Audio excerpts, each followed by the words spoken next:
The night smelled like rain that hadn't fallen yet. That particular kind of pressure that sits in the air before a storm, thick, electric, almost threatening, had settled over the entire stretch of Route 9 like a held breath. The trees along the highway's edge stood completely still. No wind, no movement. Just the low hum of the interstate a mile off, and the occasional sweep of headlights cutting through the dark like something searching for a reason to stop. Special Agent Renata Coldwell had been driving for 4 hours. She hadn't eaten since noon. She hadn't slept well in 3 days. There was a cup of gas station coffee in the cup holder to her left that had gone cold somewhere around the Georgia border. And she hadn't bothered to throw it out because throwing it out would have required stopping, and stopping felt like losing. Not losing anything in particular, just losing. The way exhausted people feel when stillness catches up with them and everything they've been carrying suddenly has nowhere to run. She was 41 years old, 15 years with the Federal Bureau of Investigation. She held a law degree from Georgetown and a master's in criminal behavioral science from Johns Hopkins. She had closed cases that other agents had walked away from. She had sat across from men who believed they were untouchable and watched them try to hold themselves together under her quiet, methodical questioning until the seams showed. She had done all of this not because it came easily, but because she had decided, somewhere around age 23, after a particular night she still didn't speak about, that she would build herself into something that could not be dismissed. She was wearing civilian clothes tonight, dark jeans, a gray-fitted jacket. Hair pulled back from her face with the quiet practicality of someone who stopped thinking about appearances somewhere around the 3rd year of undercover work. Her badge and credentials were in the inner pocket of that jacket, close, but not visible. Her service weapon was holstered at her hip beneath the jacket's fold. She was transporting a sealed evidence box in the trunk, which was why she'd taken the back route. Fewer eyes, fewer questions, standard protocol for sensitive material. The assignment was almost finished. That's what she told herself. Almost. She saw the lights before she heard the siren. Blue and red strobing in her rearview mirror, sudden and sharp against the dark road behind her. She let out a slow breath through her nose, pulled to the right shoulder without hesitation, put the car in park, and placed both hands on the steering wheel where they could be clearly seen. This was automatic for her, not fear, not submission, procedure. She knew the architecture of a traffic stop better than most officers conducting them. She watched the cruiser's door open in her side mirror. He was a big man, wide through the shoulders. The way he walked had a specific quality to it, not the careful, measured approach of a trained officer scanning for threat assessment, but something looser, heavier. The walk of a man who had grown accustomed to arriving somewhere and having the situation rearrange itself around him. He had his hand resting on the butt of his holster before he even reached her window. His name tag, which she would see when he got close enough, read Graylен. His face, when it finally appeared at her window, was pale and wide, carrying the particular expression of a man who had already decided what kind of stop this was going to be before he'd even confirmed who was behind the wheel. She rolled down the window. "Evening," she said, calm, measured, professionally neutral. He didn't respond to that. His eyes moved over her slowly, over the coffee cup, over the back seat, over the evidence in her expression that she was tired, over the fact that she was a black woman alone on a back road at 11:47 at night, and something shifted slightly in his posture. Not tension exactly, something closer to entertainment. "License and registration," he said, no qualifier, no reason given, no acknowledgement of her greeting. She reached for the glove compartment slowly and deliberately, the way she always did, making sure every movement was visible. She produced the registration and handed it over along with her license. He took both and held them under his flashlight for a long moment, and then he looked at her again. "You know why I pulled you over?" "No," she said. "I don't." "I wasn't speeding." The corner of his mouth moved, not quite a smile, something closer to its shadow.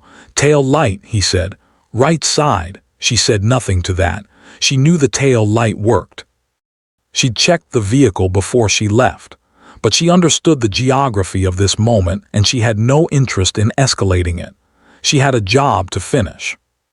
She had an evidence box in her trunk and a briefing at 9 in the morning, and 3 days' worth of exhaustion sitting behind her eyes. And the cleanest path through this moment was quiet cooperation followed by documentation later. "I'm going to need you to step out of the vehicle," Officer Grayland said. She looked at him. "On what basis?" "I need to conduct a search." "You haven't established probable cause." The shadow smile solidified. He actually let out a short breath through his nose, almost a laugh. The kind of laugh that isn't amused at something funny, but at something it considers beneath it. He took a single step back from the window and in one motion unholstered his weapon. He didn't aim it directly at her. He held it low at his side, barrel angled at the ground but pointed toward her door. The implication was surgical. It was meant to be felt rather than seen on any dashcam footage that might be reviewed later. "Step out of the vehicle, ma'am." The air between them changed completely. The electric pressure that had been sitting in the night sky seemed to collapse inward, surrounding the car, the cruiser, the 30 feet of asphalt between them and the tree line. A moth circled the flashlight's beam. Somewhere far off, a truck downshifted on the interstate. Renata Coldwell looked at the gun. Then she looked at his face. She opened the door and stepped out slowly. She stood with her hands at a neutral position, not raised, not hidden, not performing submission, but visible and still. She was 5 feet 7 inches tall. She looked at Officer Grayland directly. "I am a federal agent," she said. "I have a firearm on my person and credentials in my inner jacket pocket. I am going to reach for my credentials now." He laughed, not the shadow smile, an actual laugh, brief and dry, like a man who has just been told a joke that insulted his intelligence. "Sure you are," he said. She didn't react to the laugh. She had expected something like it. She reached into her jacket slowly and produced the leather credential wallet, the kind that opens with a practice single fold to reveal the gold badge on one side and the official Federal Bureau of Investigation, Identification on the other. With her photograph, her full name, her agent identification number, and the seal of the United States Department of Justice. She held it up, steady, level with his line of sight. He looked at it, and then he laughed again. "This one was worse. This one was longer." "Where'd you get that?" he said. The question sat in the night air like something rotten. She held the credential steady without answering, because there was no answer that would dignify the question. The badge was real. The identification was real. The 17 federal cases she had closed were real. The 3 commendations framed in her apartment in Washington were real. Every single thing about her was real. And she was standing on the shoulder of a rural highway with a loaded weapon in the general direction of her leg, while a man who had decided 3 seconds after seeing her face that she could not possibly be what she said she was found it funny. "I'm going to need you to put that away and put your hands where I can see them," he said. "I need you to contact your supervisor," she said. "Hands, Officer Grayland, I'm instructing you to contact your hands now," she complied. She put her hands up, shoulder height, credential wallet still in her right hand, badge visible to any camera that might be watching. She was not afraid. Anger was present, deep and very old. But she had learned long ago to put anger somewhere internal, where it could be useful later, rather than letting it move through her in ways that gave men like this a story to tell. She stood straight, she breathed evenly, she was waiting. What Officer Grayland didn't know, what he had no mechanism to consider, because the narrative he'd already written in his head had no room for it, was that Renata Coldwell had turned on the FBI field communication application on her phone 7 seconds after she saw his lights. It was a silent protocol, a check-in system tied to her case assignment. Pressing and holding a specific button while the app was active sent her GPS coordinates, her case file number, and a distress flag to the Bureau's Regional Field Operations Center in Atlanta. She had done it while reaching for her registration. 7 seconds, the smallest motion, and now a clock had been running for 6 minutes. She knew what 6 minutes meant. She had explained this protocol to exactly no one standing on this road shoulder tonight. It was 3 minutes later when the second set of lights appeared on the road behind Graylin's cruiser. Then a third. They didn't have sirens. They didn't come in fast and dramatic. They came in quiet and deliberate, the way serious authority tends to arrive without performance, because it has nothing to prove in the arrival. 2 black SUVs and a state police vehicle pulled to a stop behind the cruiser. Doors opened. 5 people stepped out. 4 of them were wearing jackets with federal identification across the back in clean, white letters. The 5th was in the uniform of a state police captain. Officer Graylin turned around. He turned around slowly, the way a man does when the sound behind him is too large to be what he wants it to be, and he looked at what had arrived.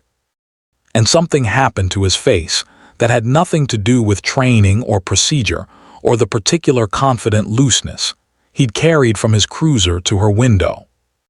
Something left his face entirely. The thing that had been there, the amusement, the casual authority, the certainty, drained from him the way color leaves something in cold water. The lead agent stepped forward.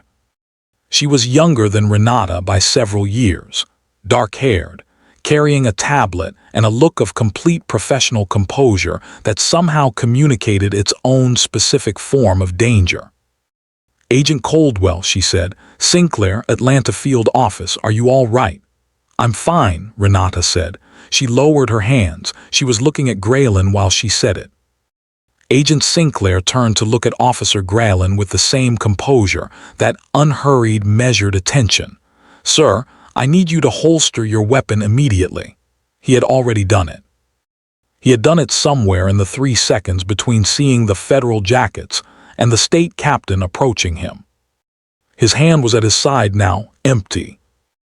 And he was very still in the way that large men go still, when the architecture of a situation has entirely reversed itself, and their body hasn't caught up to what that means yet. I pulled her over for a vehicle code infraction and she claimed, "Sir." Sinclair's voice didn't rise. It didn't need to. It had a quality of absolute, immovable calm that was almost more uncomfortable than anger would have been. "We have 6 minutes of audio from the field communication channel. I need you to stop speaking." The state police captain, a man named Okafor, gray at his temples, eyes that looked like they'd seen 20 years of exactly this kind of night, stepped alongside Sinclair.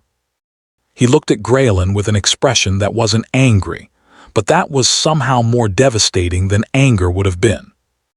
It was the look of a man whose patience for a certain kind of story has fully expired. "Graylin," Captain Okafor said. His voice was quiet, almost gentle. "I'm going to need your badge and your weapon." The silence that followed that sentence had weight, physical weight. The kind that presses against the inside of your chest when everything you have been is suddenly being asked to be handed over in a parking lot on the side of a highway at midnight. Graylin opened his mouth. He closed it. He looked at Renata. She looked back at him. She didn't look triumphant. She didn't look angry. She looked like a woman who is very, very tired and has seen this particular moment from too many angles across too many years, and who has stopped being surprised by it without ever having stopped being marked by it. She looked like someone who has paid over and over in a currency that should never have been required of her, and who has nonetheless shown up every time. That look was not something he could hold for long. He unclipped his badge. He removed his weapon. He handed both to Captain Acaffer. Agent Sinclair was already on her phone, speaking in the clipped, precise language of federal procedure.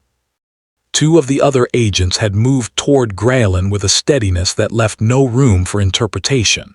The handcuffs came out without ceremony, without drama. He was turned, hands behind his back, and the cuffs closed with that small, definitive sound, not loud, not theatrical, just final, the way a period ends a sentence that took too long to write. Renata Coldwell stood on the shoulder of the road and watched it happen. She didn't feel what movies might suggest a person feels in that moment. There was no surge of vindication, no heat of satisfaction. What she felt was something quieter and heavier, the weight of a thing being corrected that should never have been wrong. There is a specific grief in justice that arrives late. It doesn't cancel out what happened to get there. It just stands next to it. Agent Sinclair finished her call and came to stand beside her. For a moment, neither of them said anything. They watched Graylin being guided toward one of the SUVs, watched the state captain speaking into his radio, watched the blue and red lights from the cruiser still strobing against the trees, in a rhythm that had lost whatever authority it arrived with. "The dashcam footage from his unit will be pulled tonight," Sinclair said. "The audio from the field channel is already logged. The DA's office will have a complete package by morning." Renata nodded slowly. "He drew on you," Sinclair said. Not a question, more like something she needed to say aloud to properly register. "He drew on me," Renata confirmed. Another silence. The kind between two women who understand what those 4 words contain and are choosing not to collapse it into anything smaller than it is. "You doing okay?" Sinclair asked. And this time she wasn't asking in an official capacity. The professionalism was still present, but underneath it there was something human. Something that acknowledged the specific exhaustion of being a black woman in federal law enforcement, who has just had a gun pointed at her by a man who laughed at her badge. Renata thought about the question honestly. She thought about the 15 years, the cases, the nights like this one that she had learned to document and file away and continue moving through. She thought about the 23-year-old version of herself who had made a decision. She thought about Georgetown and Johns Hopkins, and all the mornings she woke up and put herself back together like someone reassembling a house that keeps getting taken apart. She thought about the coffee in the cup holder that had gone cold. "I'll be okay," she said. "When I sleep." Sinclair almost smiled at that. "We'll follow you in. Standard escort for the evidence transport. I know the protocol."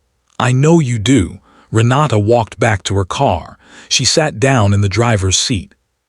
She gripped the steering wheel for one moment with both hands and let out a breath that had been inside her for at least the last 15 minutes. She didn't cry. Not because she wasn't capable of it, but because this wasn't the moment for crying. This was a moment for breathing, for letting the body register what the mind had been managing without permission to feel it.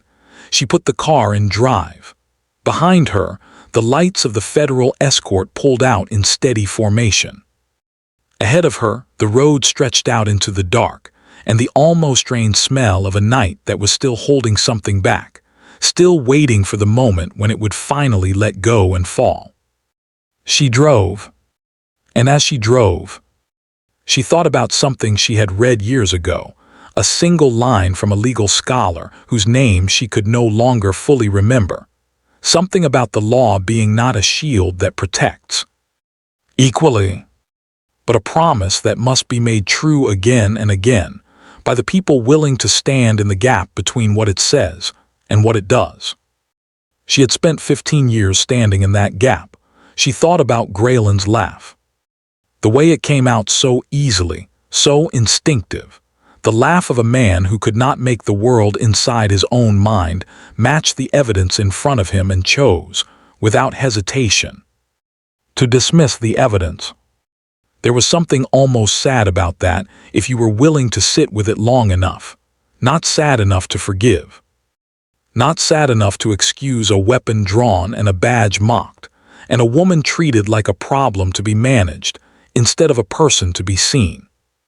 But sad in the way that most failures of imagination are sad. He never considered her, not for one moment. He looked directly at who she was and chose not to see it. That choice was going to cost him everything his career had been built on. She reached the interstate on-ramp and felt the road open up beneath her. The escort lights were steady in her mirrors. The evidence box sat sealed and safe in the trunk. The briefing was in 9 hours and 14 minutes. The rain finally started. Soft at first, barely more than a mist against the windshield, and then building slowly into something real. The wipers moved in their quiet rhythm. The highway lights reflected off the wet road in long amber streaks that looked like something trying to reach somewhere they could finally be still. Renata Coldwell drove through it. She had always driven through it. And the rain came down the way truth tends to, not all at once, not in a single dramatic moment, but gradually, steadily. Until the ground has no choice but to receive it, and the roads that thought they knew where they were going are made to shine in a light they didn't see coming.